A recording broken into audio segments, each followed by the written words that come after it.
Welcome to the Citizen Channel. Today we've got our regular History Boys feature, and today we're going to go back to 1976. Hey, happy days, 1976. If you're an old bugger like me, you probably might have enjoyed those days. I certainly did. We're going to look at the 2nd of October 1976 and the events in and around a First Division game with West Ham United. Yes, Tony Buck City at the time, and John Lyall. He'd just taken charge at West Ham very recently.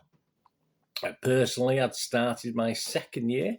I started working September 75. I was into my second year working for the CWS Architecture and Interior Design Group department at Balloon Street in Manchester. Yeah, I wasn't an architect. I was just a humble junior cost clerk. But yeah, that's what there I started my second year. I think I'd stopped making the coffee. I think we'd brought in another young lady to do that. I think I'd moved on. I'd been promoted from making the coffee. I think I was still collecting the timesheets for all the architects and structural engineers, etc. But I'd moved on from that anyway.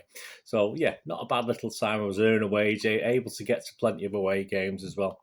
The Ford Cortina Mark IV, yes, if that's one of your favourite cars, had just hit the streets.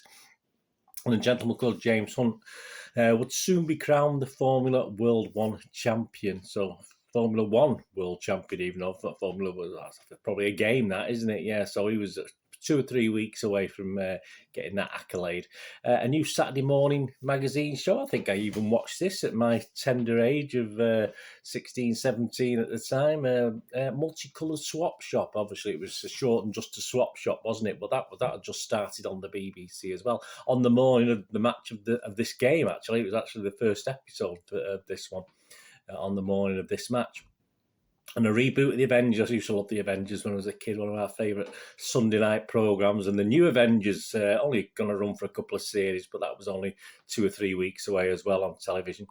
Mississippi, remember that? Mississippi, yeah, by Pussycat. Yes, that was at number 1 in the charts. Yeah, I remember that. I remember the first line, that's about it. The Best of the Stylistics, Volume 2 was top of the album charts. A bit of stylistics, a bit of Saturday Night Fever and all that sort of thing, wasn't it, at the time? Yeah, I remember. I would have been going to Rotters then, guys, at that time, in a nightclub in Manchester in those days, 1976, 77.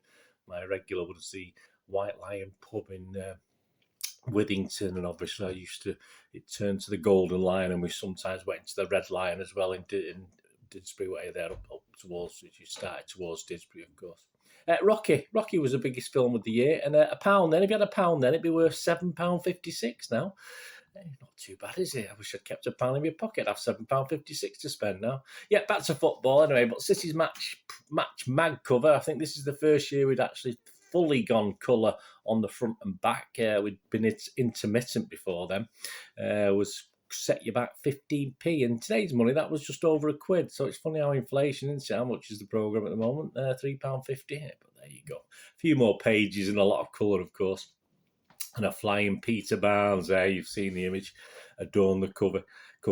We just returned from Turin. A disappointing, of course, 2-0 loss that saw us out of the UEFA Cup, 2-1 on aggregate. We'd beat them at Maine Road, of course. Tony Buck did say that was our best game of the season so far. So we're sort of licking our wounds because that had followed on the heels also of a 3-1 home derby defeat against United. Yeah, so that was quite unusual in those days. We were usually quite good at beating in the 70s, certainly up to the late 70s, 80s. We were very early 80s. We were always did very well against them, late 60s and 70s. But yeah, very, very rare home defeat against them, to be honest with you. Despite this defeat, after 7 games, we still sat 4th, so we'd done okay.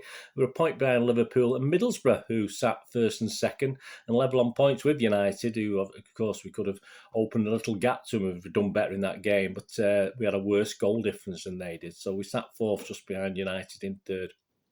West Ham themselves were struggling. They were 3rd from bottom, just 5 points from their 7 games in Lyall's first season in charge, of course, that one. In his programme notes, Tony Buck was a bit unhappy with City's form. It's a bit up and down, wasn't it? I say we weren't playing that great, but we were 4th, so it wasn't a total disaster. And he'd had happier news about a certain Colin Bell, who they were optimistic that he would be able to return and make a comeback. But obviously we know how that went, unfortunately. But sadly, yes, another City legend at the time, people tend to forget this, Clint Pardoe, wasn't so fortunate. He was only 30, and he was confirmed. He was confirmed in this programme that he would not play again after a knee injury in a reserve game the previous March, so back in the March. And his last first team appearance actually came about 12 months previous to that as well. So that was also bad news, even though it looked a bit better on the Colin Bell front, but obviously it didn't turn out that way. Don Revie's preliminary, they did a preliminary like they do now. They do a squad and then they might knock a few off it. Preliminary England squad for an upcoming World Cup qualifier featured four City players.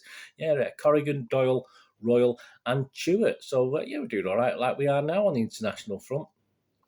In the programme itself, Brian Kidd, the late great Brian Kidd, featured in the I Admire article. He admired Field Marshal Montgomery. You old guys will know who that is. If you're too young to know, look him up.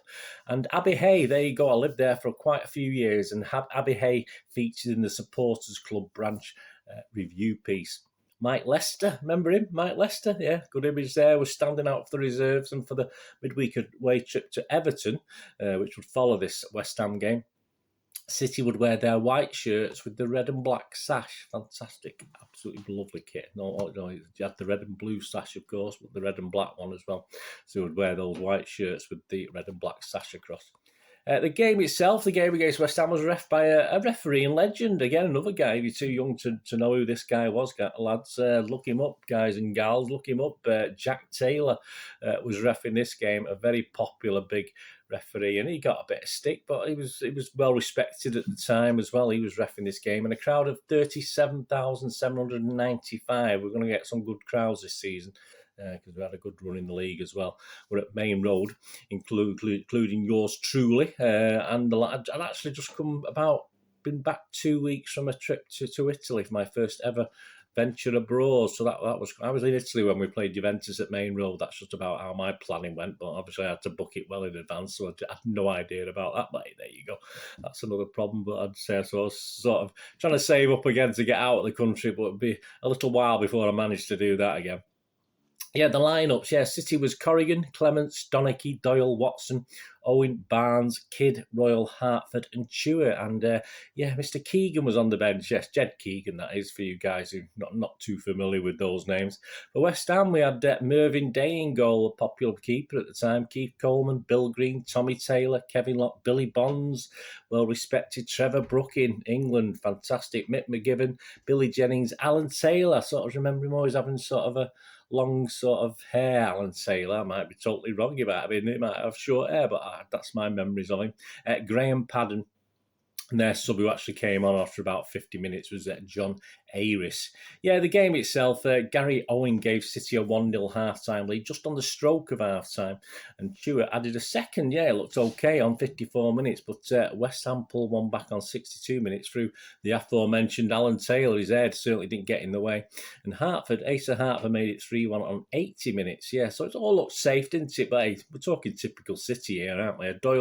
Mike Doyle own goal closed the gap to 3-2 with just 4 minutes later, so in the 84th minute. So it's a bit all hands to the pump as West Ham pushed for another equaliser, but thankfully City managed to seal the victory with the Hammers pressing and equalisers. Stuart got his second and City's fourth in the 89th minute. And the final score, City 4, West Ham 2. Yeah, the win moved City second, and a 2-2 draw then, as I mentioned again early on about at Everton 3 days later, actually saw us briefly sat on the top of the league. So things were looking okay, although we haven't, as Tony Booker said, quite hit form at the moment. West Ham would gain some revenge, and what revenge it was. I mean, it was only a 1-0 win at the Boleyn Ground, or Upton Park as we knew it then, in the return game the following March. But obviously that was the following March when City was trying to march on a league title. We were battling it out, certainly with Liverpool at the top. And that defeat, when you think about it, we lost the title to Liverpool by 1 point, although it wasn't quite as close as that. Liverpool sort of had games after we'd finished and sort of obviously didn't really put their all into it, if you know what I mean. But on the face of it, on paper anyway, we only lost by 1 point. So obviously a defeat at West Ham the following March, 1-0, didn't help our cause for winning the title that season.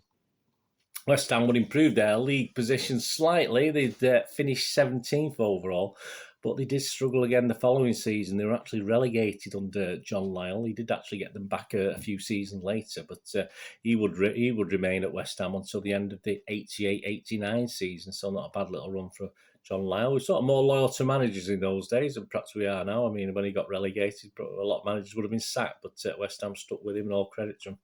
So there you go. That's a look back. Hope you enjoyed that. A look back. Thanks for joining me for this little History Boys feature. Feature a look at City and the events around it. City versus West Ham in the First Division on October the 2nd, 1976. And there's just a little bit of history and stuff around it. I hope you enjoyed that. And any comments, any memories you have, please let me know, and your thoughts. As I say, I don't have any.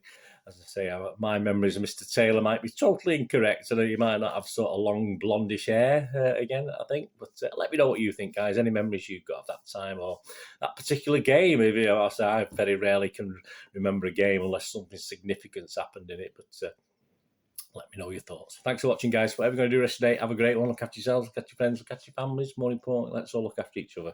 So we meet here again on the Citizen channel. I'll perhaps have a look at my film and TV channel as well. I'll try and do inform and entertain on there with film reviews and TV drama reviews and information stuff as well. So if you can have a look at that, that'd be great. Get some likes on there as well, guys. I'm always a bit short on likes on the film and TV channel vlogs, so it'd be wonderful to get your support on there as well.